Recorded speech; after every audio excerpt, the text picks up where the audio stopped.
Hi, this is Nerdy Exotical. Welcome to my channel. Today I want to discuss how some women unfortunately use their daughters as second chances.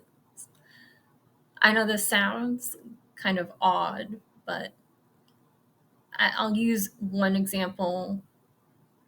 Um, Growing up, I was in Girl Scouts, and was in the same troop as me, and her mother was one of the mothers who ran the Girl Scout troop with another mother. And it was quite obvious that all of her extracurricular activities, her clothes, even the way that she styled her hair and did her makeup was heavily influenced by her mother, who she socialized with, her grades.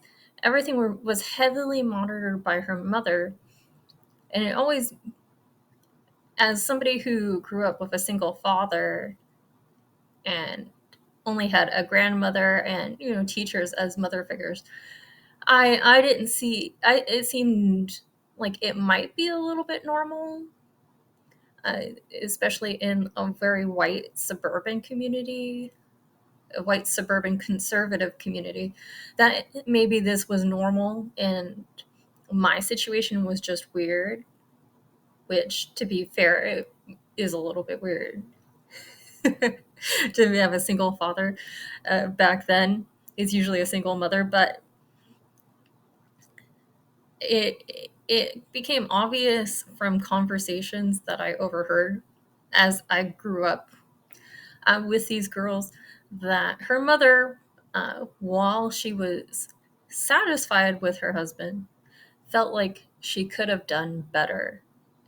And that's actually something that I, as I was growing up, I heard other white women express. But that was one of the examples that came to mind, was that she felt like while her husband was good, she could have done better.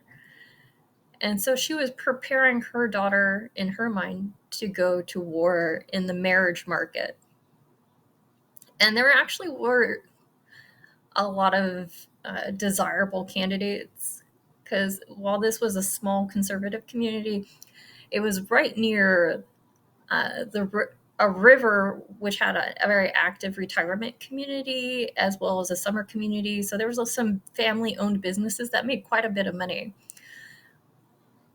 So I did go to school with some people who actually had generational wealth. And it was still a small town, so I still got to socialize with them, even as somebody who's relatively middle class. And they would show up to school with sports cars. I've seen people in my small town community with helicopter pads, mansions. Like, it was something that was very particular to the area, where you could have these kind of like lavish, over the top lifestyles, but you could also drive a bit down the ways and find people in mobile homes and trailer houses and trailer parks. So it was kind of out of whack, but it's the Southwest. If you haven't been there, it's definitely an experience. But if you have been there, and you've been to these type of communities, you know.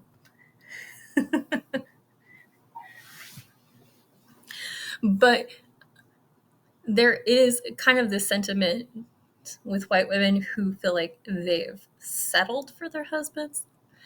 And I wouldn't say it's all uh, white women. It could also be other groups of women.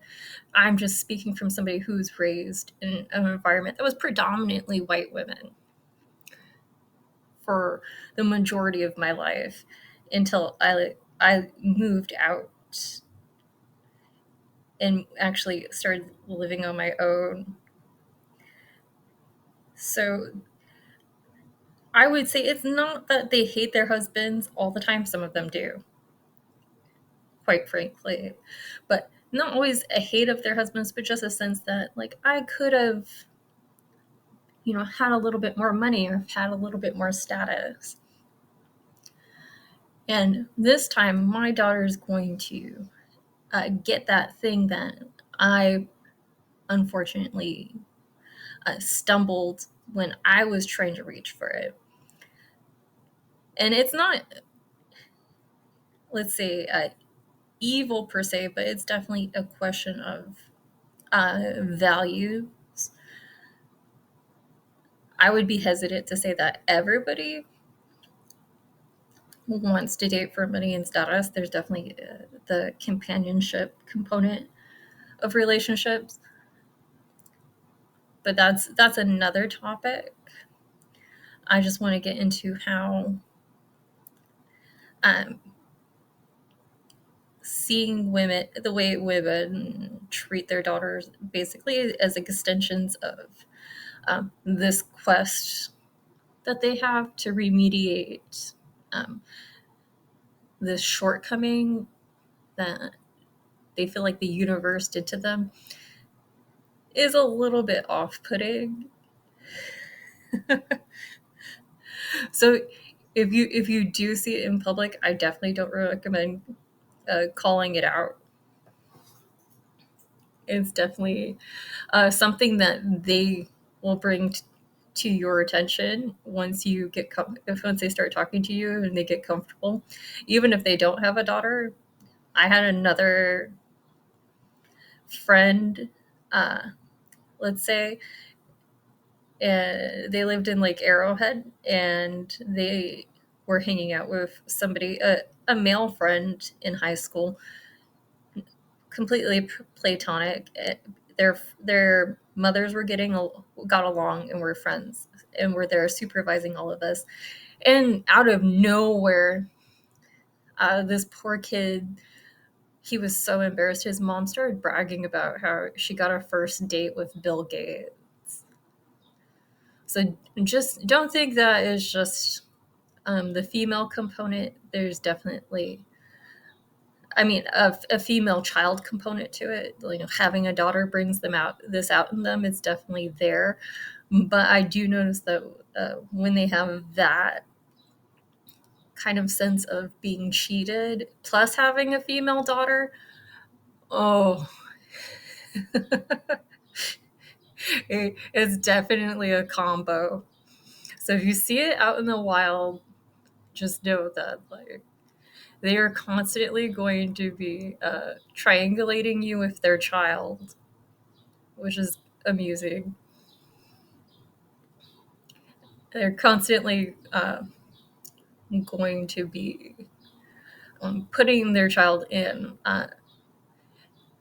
situations that they think will get them the kind of status that they want. But unfortunately, some of these women don't actually know how to go about it. It's quite entertaining to watch. My recommendation is just if you meet these people in the wild, is to stay as far out of it as you possibly can, because whether it goes good or bad, it's definitely something to see. And there's actually a couple of famous examples. There's actually a Hollywood actor who married somebody much younger. I'm trying to think of what their name is. Oh, Errol Flynn. Errol Flynn is the old Hollywood actor that I'm thinking about. I just did a quick Google search. So, yeah, this is nothing new. There was actually a movie about it, about how her mother wanted her to be in show business and thought that this was a good stepping stone. Having her young daughter hang out with this old, aging Hollywood actor. So, yeah, it's nothing new. That movie was a hard watch, but I'll put a link to it in the description so you can see it if you want. It was fairly good. The acting was good. It's just it was a hard watch. I almost forgot about it until we started talking about this topic. Well, anyways, that's what I wanted to discuss today. I kind of saw it in the wild this morning while I was going to get my coffee, and I had a good laugh about it to myself. But like I said, don't bring it up. It's quite inappropriate. And let's be honest, every woman is trying to better her life and herself. Um, I just don't know if that's the best way to go about it, but I'm obviously not an expert. But until next time, I hope you head towards the life that you want with intention. Take care.